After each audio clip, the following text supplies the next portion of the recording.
in a sunny forest. Mimi the white rabbit and Duoduo the squirrel are inseparable good friends.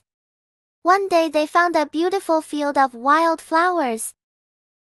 Mimi sees a very beautiful flower. It's in a tall tree. He decided to pick him up anyway. Many worry that the flower is too high. It's dangerous, but Mimi won't listen. Insist on climbing trees. He tried to climb up, but the tree was too tall. Many in the following anxious shout, remember, haste makes waste. Let's look for the lower flowers.